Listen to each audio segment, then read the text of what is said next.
Hello दोस्तों, मैं अभिषेक शर्मा आपका हार्दिक स्वागत करता हूं बाजीराव नर्सिंग अकेडमी के ऑनलाइन प्लेटफॉर्म पर। आज अपन डील करने जा रहे हैं बहुत ही खास और इंपॉर्टेंट टॉपिक के बारे में। तो इसे फैला दीजिए आग की तरह अपने मैक्सिमम दोस्तों हो तो, और चाहिए तो तक इसे शेयर कर दीजिए ताकि आने वाली हर कॉम्पिटेटिव एग्जाम में सभी को इसका फायदा मिल सके। कि संघर्षों की आंधी में हम अपना दीप जलाएंगे, तूफानों की क्या मजाल जो चलते दीप बुझाएंगे। कि किसी के घर में नोट की पेटी बरसे या ना बरसे, लेकिन कोई भी गरीब रोटी के लिए नहीं तरसे। तो आपको हमेशा जितनी हो सके गरीबों की हेल्प करनी है। आज अपन पढ़ने वाले हैं ब्लैक फीवर के बारे में, ब्लैक वॉमिट के बारे में, येलो फीवर के बारे में, अमेरिकन प्लेग के बारे में और येलो जैक के बारे में। तो बहुत ही ज्यादा इंपॉर्टेंट रहने वाला है आपके लिए कि यहाँ पर आपको क्या पढ़ना है येलो फीवर के बारे में।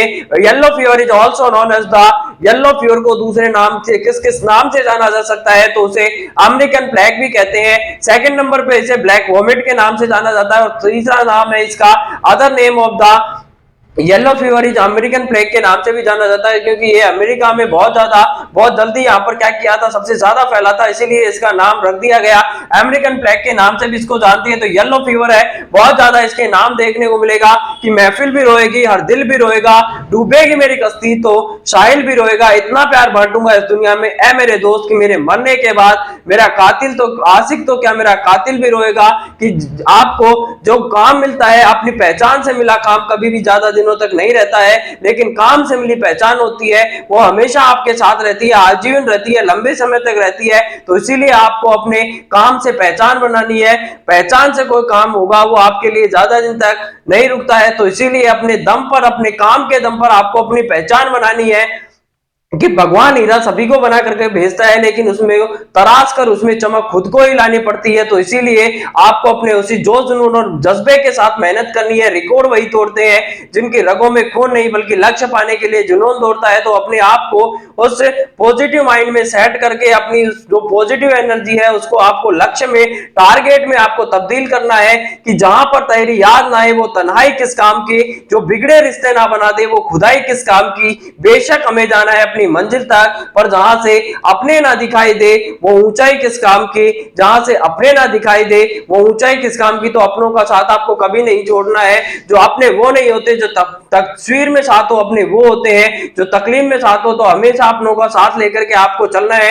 आगे बढ़ते हैं, यहाँ पर येलो फीवर के बारे में बात करेंगे। तो येलो फीवर किससे फैलने वाली डिजीज है? तो ये एक क्या होती है, वायरल डिजीज होती है। इसका मतलब होता है कि वायरस से फैलने वाली डिजीज होती है। बात करें इसके पॉजिटिव एजेंट की, पॉजिटिव एजेंट क्या देखने को मिलेगा? तो येलो फीवर का जो पॉजिटिव एजेंट होता है उसे नाम दिया जाता है फ्लेवी वायरस फाइब्रिकस।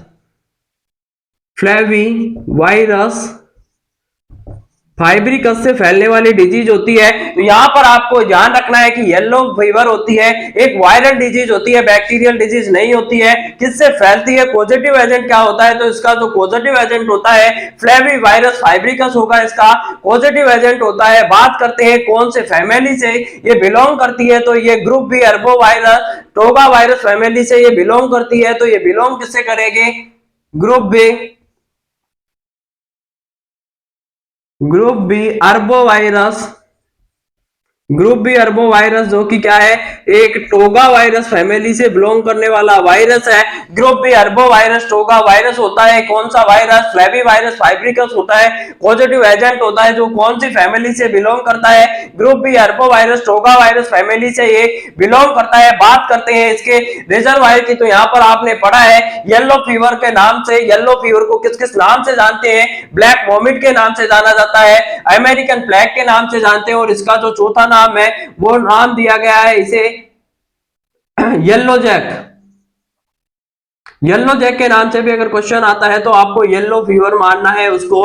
तो येलो फीवर के चार नाम होते हैं, येलो फीवर हुआ, अमेरिकन प्लेग हुआ, ब्लैक वॉमिट और येलो जैक के नाम से इसको जाना जाता है। बात करते हैं इसमें रिजर्वायर की। तो इसमें कौन कौन से रिजर्वायर देखने को मिल सकता है इसमें, कि कौन कौन से किस में वायरस है जो पाया जा सकता है रिजर्वायर के तौर पर, कौन कौन से होते हैं? तो रिजर्व वायर कौन कौन से होंगे? इसमें मेनली टू टाइप के रिजर्व वायर देखने को मिलता है। पहला होता है वो फॉरेस्ट साइकिल में, दूसरा होता है अर्बन साइकिल में। तो यहाँ पर पहला क्या है, फॉरेस्ट साइकिल। फॉरेस्ट में कौन कौन सा देखने को मिल सकता है? तो फॉरेस्ट साइकिल में मेनली देखने को मिलेगा ये फॉरेस्ट मंकी में पाया जाता है। तो मंकी में देखने को मिल सकता है मंकीज। बंदरों में देखने को मिल सकता है, या फिर आपके जो फॉरेस्ट मॉस्किटो होते हैं, जंगल में पाए जाने वाले मच्छर होते हैं, फॉरेस्ट मॉस्किटो में देखने को मिल सकता है। सेकंड बात करें अर्बन साइकिल की, किसमें, अर्बन साइकिल में कहां पर देखने को मिलेगा, रिजर्वायर तो अर्बन साइकिल की बात करते हैं, ये मेनली देखने को मिल सकता है। एक तो वुमन वुमन में देखने को मिल सकता है, यहाँ पर रिजर्वायर के तौर पर किसमें पाया जा सकता है, वुमन में पाया जा सकता है। और दूसरा किसमें पाया जा सकता है, एडिस मॉस्किटो में देखने को मिलेगा। तो वुमन एंड एडिस मॉस्किटो में देखने को मिल सकता है। तो ये दो आपको ध्यान रखना है, कौन कौन सी साइकिल होती है, किसमें पाया जा सकता है। फॉरेस्ट साइकिल की बात करें तो उसमें रिजर्वायर के तौर पर होगा, मंकी में एंड फॉरेस्ट मॉस्किटो में मिल सकता है। अर्बन साइकिल की बात करेंगे तो ह्यूमन में और एडिस मॉस्किटो में मेनली देखने को मिलेगा। वेक्टर की बात करते हैं तो इसका जो अब ये किससे फैलने वाली डिजीज है, वायरल डिजीज होती है, लेकिन क्या होती है, ये वेक्टर बोर्न होती है। वेक्टर बोर्न जैसे आपने पढ़ा था, यहाँ पर मलेरिया के बारे में पढ़ा था, मॉस्किटो से फैलने वाली डिजीज थी। मलेरिया क्या था, उसका पॉजिटिव एजेंट प्लाज्मोडियम था, लेकिन वेक्टर क्या था, तो फीमेल एनोफिलीज थी। उसी तरह इसका भी जो वेक्टर होता है, अब इसका पॉजिटिव एजेंट पूछेगा तो आपको फ्लेवी वायरस आंसर करना है। तो ये पॉजिटिव एजेंट इंपॉर्टेंट टॉपिक है, क्वेश्चन नोट कर लीजिए। बात करें अगर इसके वेक्टर की, तो सबसे ज्यादा वेक्टर पूछा जाता है। तो वेक्टर कौन सा होता है, तो वेक्टर होता है एडिस एजिप्टाई, एडिस एजिप्टी होता है। ये क्या होता है, इसका वेक्टर होता है, जो कि मेनली अगर मान लीजिए कोई एडिस एजिप्टाई है, डेंगू के लिए भी एडिस एजिप्टाई होता है, जिम्मेदार होता है। येलो फीवर के लिए भी एडिस एजिप्टाई होता है, वो जिम्मेदार होता है। तो ये क्या होता है, यहाँ पर मॉस्किटो होता है एडिस, जो कि मेनली इसको क्या करता है, इसका फ्लेवी वायरस इसके थ्रू क्या होता है, पर्सन में ट्रांसफर होता है। तो इसका वेक्टर की बात करें तो एडिस एजिप्टाई होता है। बात करें इंक्यूबेशन पीरियड की, तो इंक्यूबेशन पीरियड इसका कितने दिन का देखने को मिल सकता है, तो आईपी की बात करते हैं 3 to 6 दिन, 3 से लेकर के 6 दिन का देखने को मिल सकता है। 3 to 6 डेज का इसका इंक्यूबेशन पीरियड देखने को मिलेगा। Single time infection provide the life time immunity, अगर एक बार इसका इन्फेक्शन हो जाता है तो ये पूरा लाइफ टाइम क्या, अगर सिंगल टाइम किसी पर्सन को इन्फेक्शन हो गया येलो फीवर का, तो वो क्या करवा सकता है, लाइफ टाइम इम्यूनिटी प्रोवाइड करा देगा। लाइफ टाइम इम्यूनिटी क्या करवा देता है, प्रोवाइड करा देता है। तो इसीलिए अगर किसी एक पर्सन को, मान लीजिए मुझे एक बार अगर येलो फीवर का इन्फेक्शन हो जाता है, येलो फीवर हो जाता है, तो उसके बाद में लाइफ टाइम इम्यूनिटी मेरे में क्या हो जाएगी, डेवलप हो जाती है। अब अगर मान लीजिए कोई इन्फेंट होता है, कोई मदर थी vaccinated mother, if newborn is, अगर कोई न्यूबॉर्न होता है वो किससे हुआ है, न्यूबॉर्न है वो विद द बर्थ हुआ है उसका। If newborn is birth with vaccinated या इम्यून मदर, वैक्सीनेटेड या इम्यून मदर से अगर कोई बच्चे की डिलीवरी हुई है, तो उसको अप टू 6 मंथ तक उसमें क्या होती है, अप टू 6 मंथ, अब 6 महीने तक उसमें क्या देखने को मिलेगी, एंटीबॉडीज देखने को मिलती है। तो उसके प्रोवाइड करवाती है, उसकी सुरक्षा करती है, उसमें इम्यूनिटी प्रोवाइड कराती है 6 महीने तक। इसको समझना है। अगर मान लीजिए कोई भाभी जी है, उसको या तो पहले इन्फेक्शन हो गया या उसको इम्यूनाइजेशन हुआ है, तो उसमें जो बच्चा पैदा होने वाला है उसको अप टू 6 मंथ तक क्या होगा, उसमें 6 महीने तक उसमें इम्यूनिटी डेवलप हो जाती है, एंटीबॉडी डेवलप हो जाती है। तो ये इसका मतलब यही होता है कि अगर कोई न्यूबॉर्न बर्थ होता है, न्यूबॉर्न की डिलीवरी होती है, जिनको कि मदर को या तो इम्यूनाइजेशन हुआ था या फिर उसको पहले क्या हो गया था, इन्फेक्शन हो गया था, तो उसमें अप टू 6 वीक तक क्या थे, अप टू 6 महीने तक, 6 महीने तक उसमें एंटीबॉडी डेवलप हो जाती है। बात करते हैं इसके सीएफआर की केस फैटिलिटी रेट कितनी होती है, तो केस फैटिलिटी रेट सीएफआर की बात करते हैं तो 20 से लेकर के 20 to 50% इसकी केस फैटिलिटी होती है, जो कि मेनली घातक साबित होती है। लेकिन मैक्सिमम पूछ ली जाए तो ये कितनी हो सकती है, मैक्सिमम अप टू 80% देखने को मिल सकती है। सीएफआर का मतलब होता है case fatality, case fertility rate. तो case fertility rate mainly commonly होती है वो 20 to 50% देखने को मिलेगी, लेकिन अप टू मैक्सिमम कितनी हो सकती है, तो 80% केस तक ये जा सकती है। बात करेंगे इसके क्लिनिकल मैनिफेस्टेशन की कि क्या क्या इसका क्लिनिकल मैनिफेस्टेशन होता है। तो क्लिनिकल मैनिफेस्टेशन में मेनली माइल्ड इन्फेक्शन देखने को मिलेगा। दूसरा होता है कि टॉक्सिक स्टेज देखने को मिलती है। तो माइल्ड स्टेज में क्या देखने को मिलेगा, नॉर्मल साइन एंड सिम्टम आएंगे। उसमें क्या हो सकता है, 4 डेज की देखने को मिल सकती है। फीवर होगा, हेडेक होगी, चिल्स होगा, उसके साथ बैकएक देखने को मिलेगा, फटीग होगा, वोमिटिंग देखने को मिलेगी और उसके साथ में क्या हो सकता है, वहां पर आपको पेन, मसल्स पेन देखने को मिलेगा, नोजिया, वोमिटिंग होगी और यहाँ पर मेनली जो मसल्स पेन होता है कहां पर देखने को मिलेगा, यहाँ पर जो लंबर पेन होता है, बैक एक होता है, वो लंबर सैक्रल रीजन में, लंबो सैक्रल रीजन में मेनली देखने को मिलता है। तो ये सब आप आज अपन डील करने वाले हैं इसके स्टेजेस के बारे में। तो क्लिनिकल मैनिफेस्टेशन में इसके 2 स्टेज देखने को मिलती है। फर्स्ट स्टेज देखने को मिलेगी, उसमें क्या होता है, नॉर्मल साइन एंड सिम्टम आते हैं, लेकिन सेकंड स्टेज होती है वो टॉक्सिक होता है, तो माइल्ड इन्फेक्शन स्टेज। जो क्लिनिकल मैनिफेस्टेशन या आप बात कर सकते हैं साइन एंड सिम्टम के बारे में, तो उसमें मेनली क्या देखने को मिलेगा, फर्स्ट स्टेज होती है वो क्या होती है, माइल्ड इन्फेक्टियस स्टेज होती है। तो फर्स्ट में क्या लिखना है आपको, माइल्ड, आपको साथ साथ इसके नोट्स बनाते हुए चलना है। माइल्ड इन्फेक्टियस स्टेज, और माइल्ड इन्फेक्टियस स्टेज कितने दिन की होती है, तो 3 to 4 डेज की आपको देखने को मिलेगी। अब आपको क्या करना है, इसमें 2 तरह के साइन सिम्टम आ सकते हैं। पहला है कि माइल्ड इन्फेक्टियस स्टेज होती है, इसमें कौन कौन से साइन एंड सिम्टम आएंगे, तो ये कितने दिन की होती है, 3 से 4 दिन की देखने को मिलेगी। इसमें क्या क्या देखने को मिल सकता है, यहाँ पर आप इसमें फीवर आ सकता है, फीवर के साथ साथ एनोरेक्सिया होगा। अब एनोरेक्सिया का भी मीनिंग एग्जाम में पूछा हुआ क्वेश्चन है कि what is the meaning of anorexia. Anorexia का मतलब क्या होता है, तो loss of appetite. Loss of appetite, loss of appetite का मतलब होता है कि भूख की कमी हो जाना।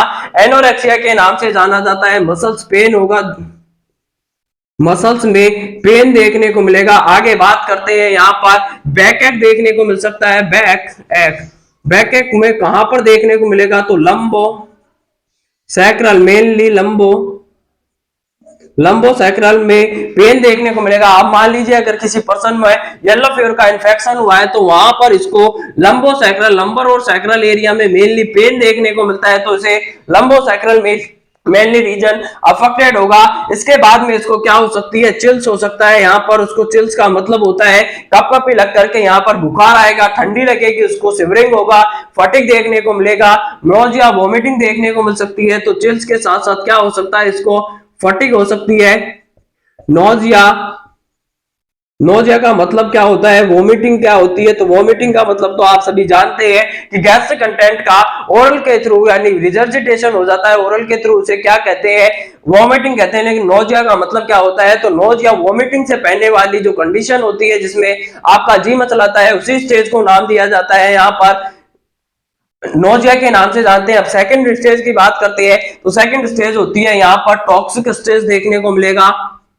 टॉक्सिक स्टेज, अब टॉक्सिक स्टेज में कौन कौन से साइन एंड सिम्टम देखने को मिलते हैं। और टॉक्सिक के नाम से ही आपको पता है कि टॉक्सिक का मतलब क्या है, कि सीवियरिटी बढ़ गई है, टॉक्सिसिटी हो गई है, सीवियरिटी थी उसकी वो बढ़ गई है। तो यहाँ पर मेनली कितने परसेंट केस में देखने को मिल सकता है, तो 50%, अबाउट 50% केस में ये टॉक्सिक स्टेज देखने को मिलती है। बाकी 85% में क्या होगा, normal mild infectious stage, normal sign and symptom show करेगा।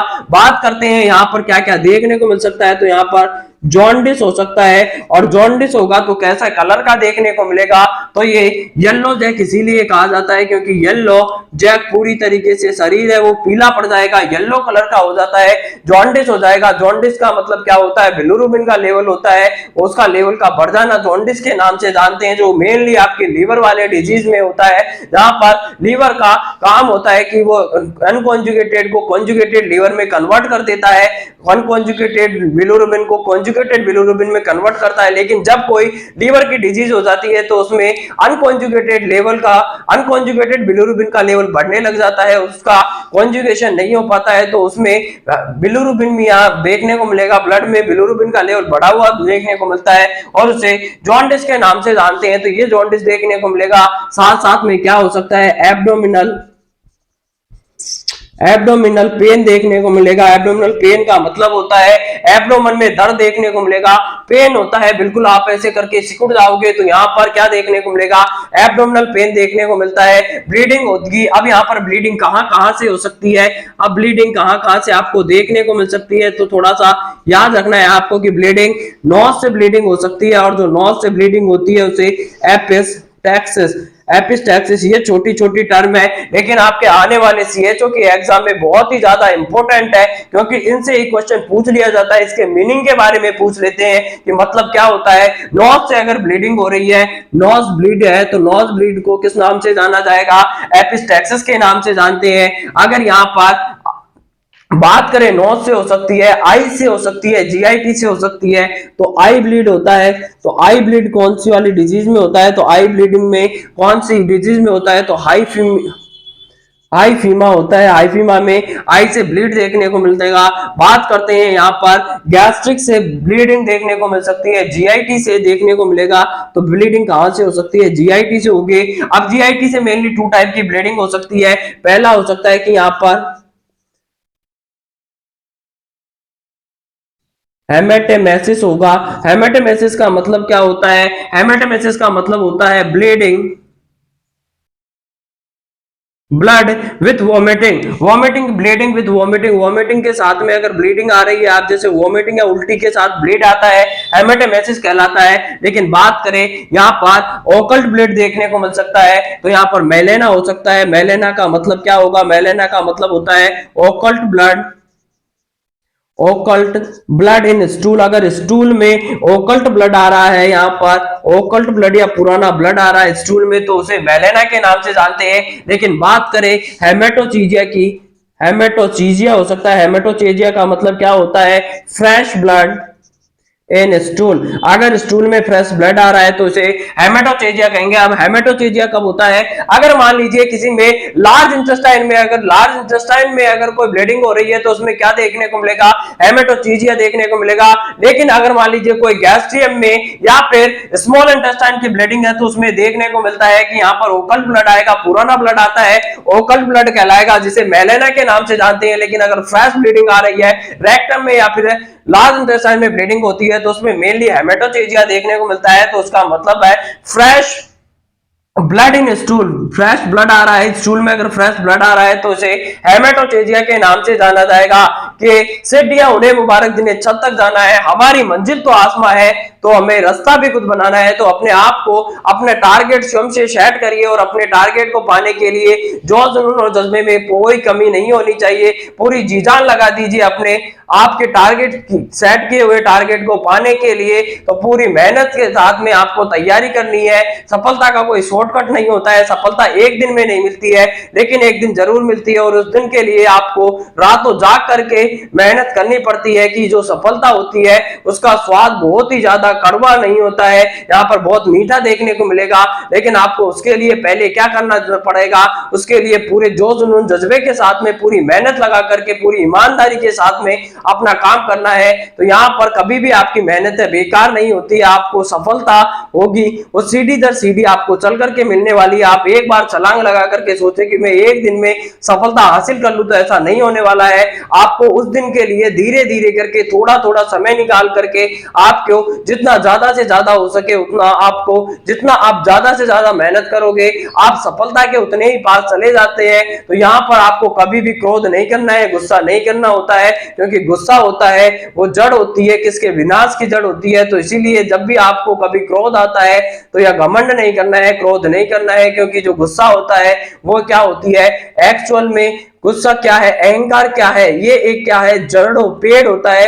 लेकिन जो गुस्सा होता है उसकी जड़ होती है, वो जड़ होगा, गुस्सा होता है। इसीलिए आपका जब भी गुस्सा आता है, अपने आप को काम करना है, थोड़ा सा थोड़ी देर के लिए शांत रहना है, अपने आप पर काबू पाना है। जिस टाइम पे अगर आपने गुस्से पर काबू पा लिया है, तो आप बहुत सा विनाश होने से आप अपने आप को रोक सकते हैं। इसीलिए आपको हमेशा कूल, काम एंड अपने आप में पूरी तरीके से मेच्योरिटी बनानी है। आगे बढ़ते हैं अपन। इससे बाद में आपको क्या देखने को मिलेगा? तो वोमिटिंग होती है, ब्लड, ओकल्ट ब्लड आएगा वोमिटिंग में, और इसीलिए इसको क्या कहा जाता है? अब मान लीजिए यहाँ पर वोमिटिंग होगा। अब वोमिटिंग में मान लीजिए यहाँ पर वोमिटिंग हो रही है, और वोमिटिंग में कैसा ब्लड आ रहा है? तो अपन ने अभी बात कर ली है ओकल्ट ब्लड क्या होता है। तो ओकल्ट अगर occult blood in vomiting, vomiting में अगर ओकल्ट ब्लड देखने को मिल रहा है तो यहाँ क्या होगा, अब जब वो ओकल्ट ब्लड आता है, वोमिटिंग में ओकल्ट ब्लड आएगा, पुराना ब्लड आएगा, तो उसका अपीयरेंस कैसा होता है, ब्लैक कलर का उसका अपीयरेंस देखने को मिलेगा, काले काले कलर की यहाँ पर उल्टियां होती है और इसीलिए इसको ब्लैक वोमिट के नाम से जानते हैं। अब आपको पता चल गया होगा कि इसे येलो फीवर को ब्लैक वोमिट क्यों कहते हैं, क्योंकि यहाँ पर जब भी वोमिटिंग होती है तो उसमें ओकल्ट ब्लड आता है और ओकल्ट ब्लड आता है, पुराना ब्लड आता है और पुराना ब्लड हो जाता है तो उसका जो कलर या अपीयरेंस होता है वो ब्लैक कलर का देखने को मिलता है, इसीलिए इसको ब्लैक वोमिट के नाम से भी जानते हैं। येलो जैक क्यों कहते हैं, क्योंकि यहाँ पर इसमें क्या देखने को मिलेगा, जॉन्डिस होता है और पूरी बॉडी होती है येलो कलर की हो जाती है, इसीलिए इसे येलो जैक के नाम से भी जानते हैं। तो यहाँ पर आपके बहुत से क्वेश्चन है आने वाली एग्जाम में जो कि आपके डील कराए जा रहे हैं। आगे बढ़ते हैं तो इसे मैक्सिमम अपने दोस्तों तक आपको शेयर करना है। डायग्नोसिस की बात करेंगे तो इन्वेस्टिगेशन क्या करना है, वायरस को डिटेक्ट करने के लिए इन्वेस्टिगेशन करवाना है, आईजीएम एंटीबॉडी का डिटेक्शन करना है, PCR polymerase chain reaction test करवा सकते हैं। तो इसका डायग्नोसिस कैसे करना है, तो उसके लिए आपको क्या करना है, सबसे पहले तो इसका आईजीएम एंटीबॉडी टेस्ट करवा सकते हैं या फिर वायरल को सीरम को इन्वेस्टिगेशन करने के लिए, वायरस को इन्वेस्टिगेट करने के लिए आप क्या कर सकते हैं, टेस्ट करवा सकते हैं, आईजीएम एंटीबॉडी का डिटेक्शन करने के लिए टेस्ट कर सकते हैं। सेकंड नंबर की बात करने वाले हैं कि सेकंड नंबर पे मेनली सेकंड नंबर पे मेनली क्या देखने को मिलता है, तो सेकंड नंबर की अपन बात करेंगे कि सेकंड नंबर क्या होता है। तो सेकंड नंबर पे आपको सबसे पहले याद रखना है, यहाँ पर पॉलीमरेज चेन रिएक्शन टेस्ट करवा सकते हैं। पहला है कि वायरल को सीरम इन्वेस्टिगेशन करवाओ टू डिटेक्ट द वायरस। आपको क्या करवाना है, यहाँ पर डायग्नोसिस की बात करते हैं, डायग्नोस्टिक इवेल्युएशन में तो यहाँ पर सीरम इन्वेस्टिगेशन करवाने हैं, सीरम इन्वेस्टिगेशंस करवाने हैं किसको, to detect the virus, to detect virus को डिटेक्ट करने के लिए, वायरस को डिटेक्ट करने के लिए सीरम इन्वेस्टिगेशन करवाने हैं। बात करते हैं पॉलीमरेज चेन रिएक्शन टेस्ट करवा सकते हैं और आईजीएम एंटीबॉडी देख सकते हैं, यहाँ पर आईजीएम एंटीबॉडीज देखने को मिल सकती है। तो तीन तरीके के टेस्ट हो गए, पहला है कि सीरम इन्वेस्टिगेशन करवाओ जिससे येलो फीवर का पता लगाया जा सके, पॉलीमरेज चेन रिएक्शन करवा सकते हैं। अब एग्जाम में पूछा गया क्वेश्चन है कि पीसीआर का फुल फॉर्म क्या होता है, तो पीसीआर का फुल फॉर्म है पॉलीमरेज चेन रिएक्शन के नाम से भी इसको जाना जाता है। तो पॉलीमरेज चेन रिएक्शन होता है, ये क्या होता है, इसका पॉलीमरेज चेन रिएक्शन है, क्या है इसका पीसीआर का फुल फॉर्म होता है, पॉलीमरेज चेन रिएक्शन के नाम से जानते हैं। तो ट्रीटमेंट की बात करते हैं, इसके बाद में डायग्नोसिस कर लिया आपने तो इसके बाद में ट्रीटमेंट या फिर मैनेजमेंट की बारी आती है। तो ट्रीटमेंट या मैनेजमेंट कैसे करोगे इसका, अगर किसी पर्सन को येलो फीवर हो जाता है तो उसका किस तरीके से आप ट्रीटमेंट करोगे या किस तरीके से आप उसका प्रिवेंशन कर सकते हैं। तो ट्रीटमेंट, मैनेजमेंट और प्रिवेंशन की बात करते हैं यहाँ पर। तो मेनली क्या करना है, ट्रीटमेंट में कोई स्पेसिफिक ट्रीटमेंट इसका नहीं होता है, तो नो स्पेसिफिक ट्रीटमेंट, किसी तरीके का कोई स्पेसिफिक ट्रीटमेंट नहीं है इसका, केवल और केवल क्या करना है, सिम्टोमेटिक, नो स्पेसिफिक ट्रीटमेंट, किसी तरीके का कोई स्पेसिफिक ट्रीटमेंट नहीं है, केवल क्या करना है, सिम्प्टोमेटिक ट्रीटमेंट करना है। जो भी सिम्टम थे उसके अनुसार क्या करनी है, ड्रग देनी है, तो सिम्प्टोमेटिक ट्रीटमेंट करना है उसका, किसी तरीके का कोई स्पेसिफिक मैनेजमेंट नहीं है। उसके बाद में जो भी सिम्टम आ रहे थे, अब सिम्टोमेटिक मैनेजमेंट का मतलब होता है जो जो आपके सिम्टम थे, जैसे वॉमिटिंग हो रही थी तो एंटी एमेटिक दे दो, फीवर आ रहा था एंटीपायरेटिक दे दो, यहाँ पर इसी तरीके का आपको मैनेजमेंट करना होता है। तो जैसे जैसे आपका वॉमिटिंग हो रही थी एंटीमेटिक दे सकते हैं, फीवर हो रहा था तो वहां पर क्या दे सकते हो, एंटीपायरेटिक दे सकते हैं, दर्द हो रहा था एनाल्जेसिक दे सकते हैं। तो इसी तरीके से आपको एक एक करके इसका यूज करना है। बात करें यहाँ पर क्या क्या दे सकते हैं, तो बात कर लेते हैं यहाँ पर एंटीपायरेटिक में, सिम्प्टोमेटिक में क्या क्या देना है। तो बात करें एंटीपायरेटिक्स, एंटीपायरेटिक्स क्या होती है, एंटीपायरेटिक का मतलब होता है कि to reduce the medicine, to reduce fever, fever को कम करने के लिए जो मेडिसिन दी जाती है उन्हें एंटीपायरेटिक कहते हैं। बात करें एंटी एमेटिक दे सकते हैं, एंटी इमेटिक का मतलब होता है किसके लिए देंगे, टू रिड्यूस द वोमिटिंग या टू ट्रीट बात कर लेते हैं। टू रिड्यूस या टू ट्रीट द वोमिटिंग को ट्रीट करने के लिए जो मेडिसिन देते हैं उन्हें एंटी इमेटिक के नाम से जानते हैं, एंटी वोमिटिंग के नाम से नहीं जानते हैं। तो एंटी इमेटिक क्या होती है? To treat the vomiting, vomiting को ट्रीट करने के लिए जो देते हैं दवा उसे क्या कहते हैं? एंटी इमेटिक के नाम से जाना जाता है। तो ये सभी आपको मैनेजमेंट कर देना है। बात करें फ्लूइड और वोमिटिंग हो रही थी तो क्या होगा? आप जैसे वोमिटिंग होती है, फ्लूइड का लॉस होता है तो पर्सन में फ्लूइड की कमी आ जाती है, तो यहां पर उसको क्या देना है? फ्लूइड और electrolyte, fluid and electrolyte,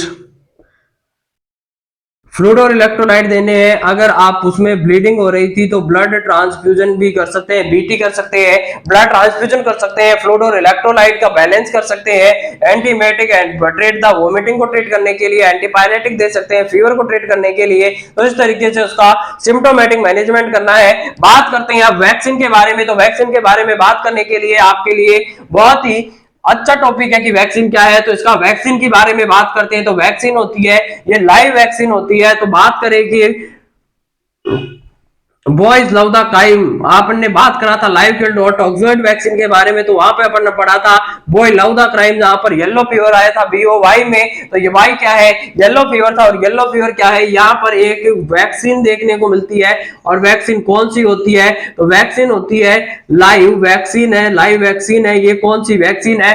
tetravalent होती है। तो लाइव वैक्सीन है tetravalent, live and tetravalent vaccine होती है, लाइव वैक्सीन होती है, लायोफिलाइज्ड फ्रीज ड्राइड वैक्सीन है, लायोफिलाइज्ड फ्रीज ड्राइड वैक्सीन होती है। अब इसको किसमें? अब ये फ्रीज ड्राइड होती है यानी कि वाइन में आती है, इस पाउडर फॉर्म में आती है, फ्रीज ड्राइड होती है। अब जब भी आप इसको रिकॉन्स्टिट्यूट करते हैं तो इसको reconstitute with normal 0.9% normal saline के साथ में इसको रिकॉन्स्टिट्यूट करना है। 0.9% नॉर्मल सलाइन या फिजियोलॉजिकल सलाइन के साथ में इसको रिकॉन्स्टिट्यूट करना है और इसका यूज कर लेना है with in half an hour, केवल और केवल हाफ आवर में इसको यूज कर लेना है। या बात कर सकते हैं हाफ आवर या 30 मिनट में इसका यूज करना है। अगर 30 मिनट में इसका यूज नहीं करते हैं तो इसको क्या कर देनी है? डिस्कार्ड कर देनी है, उसके बाद में इसका यूज नहीं करना है। तो बात करते हैं यहाँ पर वैक्सीन के बारे में। बात करें, लाइव वैक्सीन होती है, टेट्रावैलेंट होती है, लायोफिलाइज्ड फ्रीज ड्राइड वैक्सीन होती है, पाउडर फॉर्म में आती है। अब इसको रिकॉन्स्टिट्यूट करने के लिए 0.9% नॉर्मल सलाइन का यूज करते हैं, जो कि 0.9% जो नॉर्मल सलाइन होता है यूज करेंगे इसको किस with in half an hour में इसका यूज करना है या 30 मिनट में यूज करना है। अगर आप 30 मिनट में यूज नहीं करते हैं तो इसको डिस्कार्ड कर देना है। तो तुरंत आपको डिसोल्व करते ही इसको क्या कर लेना है? As early as possible within 30 minute में इसका यूज करना है। अगर यूज नहीं करते हैं तो इसको डिस्कार्ड करना है। कितना कौन से रूट से देते हैं? तो रूट लगाया जाता है इसमें, रूट SC रूट से दी जाती है। कितनी देते हैं? डोज की बात करते हैं तो डोज 0.5 ml दी जाती है। तो ये पूरा आपके वैक्सीन के बारे में यहाँ पर यूज किया जाता है। यहां पर बात करते हैं कि इसमें स्ट्रेन कौन सा यूज किया जाएगा।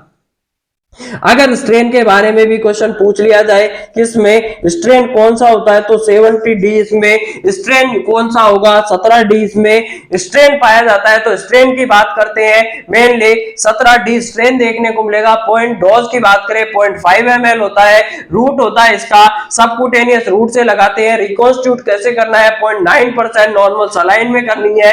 लायोफिलाइज्ड फ्रीज ड्राइड वैक्सीन होती है, पाउडर फॉर्म में आती है, टेट्रावैलेंट है और क्या है? ये लाइव वैक्सीन होती है। अब इसके बाद में बात करनी है,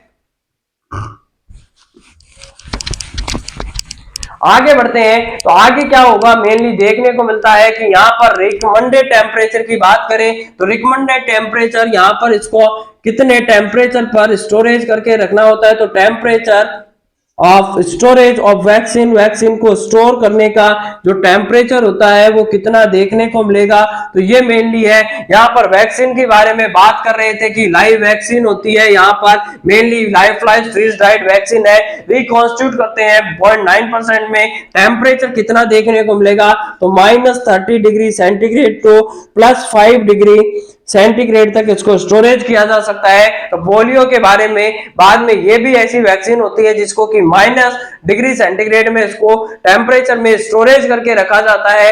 WHO ने क्या दिया है, vaccination certified for the international travel के लिए। अब WHO क्या कहता है, अगर आपने वैक्सीनेशन लगवाई है तो उसके 7 से 10 दिन बाद में, 7 से लेकर के आपको 10 दिन बाद में क्या हो सकती है, वहां पर इम्यूनिटी डेवलप हो जाती है। तो उसके बाद में आप 10 दिन बाद में क्या कर सकते हैं, इंटरनेशनल ट्रैवलिंग के लिए आपको क्या दे दी जाती है, छूट दे जाती है। तो ये अपना क्या है, यहाँ पर पूरी तरीके से अपन ने येलो फीवर के बारे में, ब्लैक वोमिटिंग के बारे में, येलो जैक और अमेरिकन प्लेग के बारे में एक एक क्वेश्चन था आने वाला, वो सभी क्वेश्चन अपन ने यहाँ से डील कर लिया गया है। तो आने वाली हर एग्जाम में आपके लिए ये रामबाण सिद्ध होने वाली क्लास है। इसके आगे अपन इसमें एक और टॉपिक पढ़ लेते हैं जहां से मेनली क्वेश्चन पूछा जाता है कि ब्रूटो इंडेक्स क्या होती है। ब्रूटो इंडेक्स बहुत ही ज्यादा इंपॉर्टेंट इंडेक्स होती है, किसके लिए यूज करते हैं, तो मेनली ब्रूटो इंडेक्स को यूज किया जाता है इंडिया में एडिज के लिए यूज की जाती है। जो एडिज एजिप्टाई होता है उसके लिए मेनली यूज किया जाता है, ब्रूटो इंडेक्स को यूज किया जाएगा। अब जो एडिज होता है वो मेनली कैसा देखने को मिलता है, तो एडिज को नाम दिया जाता है टाइगर मॉस्किटो के नाम से भी जानते हैं। टाइगर मॉस्किटो क्यों कहा जाता है एडिज को, क्योंकि उसपे जो व्हाइट कलर की स्केलिंग पाई जाती है उसके एब्डोमेन और उसके लेग्स पर, तो टाइगर के जैसा, चीते के जैसा उसका अपीयरेंस होता है, इसीलिए इसे टाइगर मॉस्किटो के नाम से भी जानते हैं। बात करते हैं ब्रूटो इंडेक्स की कि ब्रूटो इंडेक्स क्या होता है। तो ब्रूटो इंडेक्स की बात करनी है आपको। ब्रूटो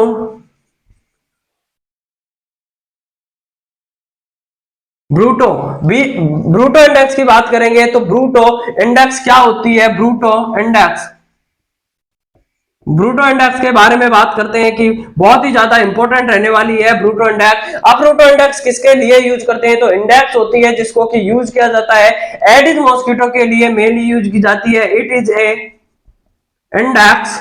ब्रूटो इंडेक्स क्या है, एक इंडेक्स है जिसको कि यूज किया जाता है फॉर एडिस मॉस्किटो। जो एडिस मॉस्किटो होता है उसके लिए मेनली यूज की जाने वाली एक इंडेक्स होती है, उसे ब्रूटो इंडेक्स के नाम से जाना जाता है। मोस्ट कॉमनली यूज करते हैं डेंगू के लिए। अब बात करें कि इंडिया में यहाँ किसके लिए मेनली यूज की जाती है ब्रूटो इंडेक्स, तो डेंगू के पेशेंट के लिए मेनली ब्रूटो इंडेक्स को यूज किया जाता है। डेंगू डिजीज के लिए मेनली क्या करते हैं, ब्रूटो इंडेक्स को यूज किया जाता है। तो it is mainly use for dengue in India. India में मेनली डेंगू के लिए इसको यूज किया जाता है। तो इंडिया में मेनली यूज किया जाएगा, डेंगू के लिए इसको मेनली यूज किया जाता है। अब ब्रूटो इंडेक्स क्या होती है, किस तरीके से इसको निकाला जाता है, तो ब्रूटो इंडेक्स को निकालने का जो फॉर्मूला होता है वो क्या देखने को मिलेगा, तो ब्रूटो इंडेक्स को निकालने का जो फॉर्मूला है यहाँ पर आपको लिखना है। ब्रूटो इंडेक्स कैसे निकालते हैं, तो यहाँ पर ब्रूटो इंडेक्स के बारे में बात करेंगे। यहां पर आपको देखना है ब्रूटो इंडेक्स को किस तरीके से निकाला जाता है, तो number of the container showing of the spreading of the larva या breeding of the Aedes larva. तो आपको सबसे पहले क्या करना है, मान लीजिए आप कहीं सर्वे करने जाते हैं तो वहां पर आपने कंटेनर, कितने कंटेनर थे, टोटल नंबर पर आपने मान लीजिए अगर आपने 100 हाउस था, 100 हाउस में आपने सर्वे किया, उसमें से आपको मिल जाता है 50 ऐसे हाउस थे जिनमें कि यहाँ पर जो ब्रीडिंग ऑफ लार्वा थे, एडिस के लार्वा के ब्रीडिंग या लार्वा थे, वो मिल जाते हैं 50 घर में। तो यहाँ पर आपको उसको क्या कर देना है, 100 से मल्टीप्लाई करना है। तो यहाँ पर नंबर ऑफ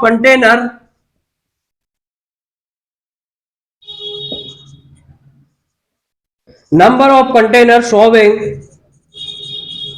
ब्रीडिंग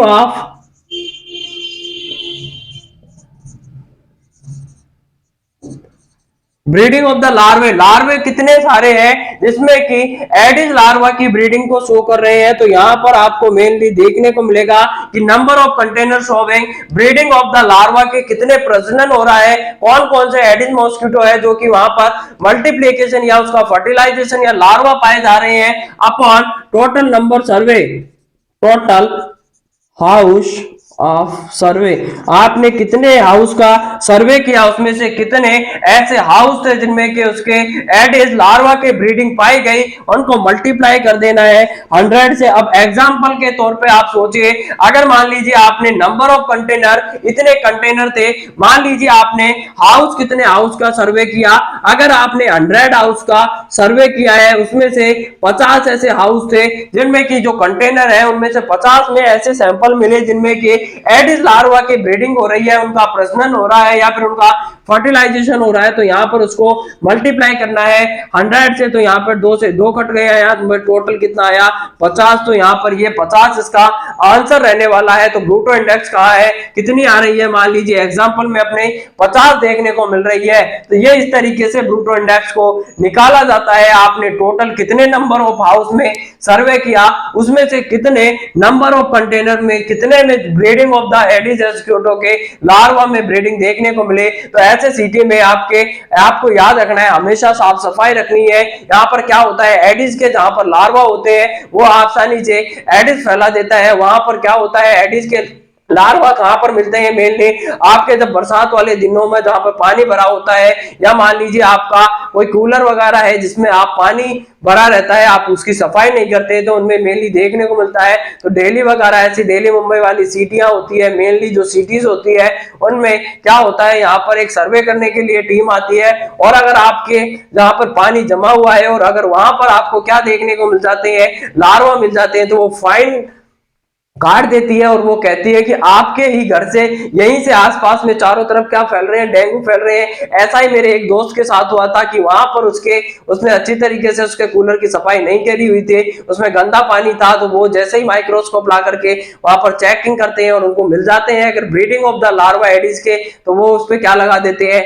फाइन लगा देते हैं। तो इसलिए आपको सावधानी बरतनी है, अपने और अपने आसपास के पड़ोसियों का ध्यान रखना है, हमेशा आसपास में आपको सफाई करके रखनी है। तो ये ब्रूटो इंडेक्स थी, बहुत ही ज्यादा इंपॉर्टेंट है, मेनली इंडिया में डेंगू के लिए यूज करते हैं। बात करें कि ये एडिस मॉस्किटो के लिए एक इंडेक्स होती है, इसे ब्रूटो इंडेक्स के नाम से जानते हैं। तो ये पूरी तरीके से अपन ने येलो फीवर के बारे में और ब्रूटो इंडेक्स के बारे में पढ़ लिया है कि यहाँ पर मेनली कि वक्त ना लगाइए निर्धारित करने में कि आपको क्या करना है, वरना वक्त निर्धारित कर देगा कि आपका क्या करना है। इसीलिए आपको जोश जुनून और जज्बे के साथ समझ रहते हुए आपको अपनी पढ़ाई जो है उसको कंटिन्यू रख के अपने लक्ष्य को अंजाम देना है। तो इसी के साथ में आज अपनी क्लास है उसको नेक्स्ट अपने आगे में पढ़ेंगे। जो नेक्स्ट डिजीज बची हुई है पढ़ने वाले हैं डेंगू के बारे में, आपने बचा हुआ बहुत ही ज्यादा इंपॉर्टेंट टॉपिक है। अगर आप अपने यहाँ पर ब्रूटो इंडेक्स डील किया है, डेंगू से फैलने वाला एडिस, और एडिस से क्या फैलाता है, डेंगू भी किससे होता है, एडिस से होता है। तो एडिस एजिप्टाई के बारे में अब नेक्स्ट डिजीज पढ़ने वाले हैं, एडिस के बारे में पढ़ेंगे।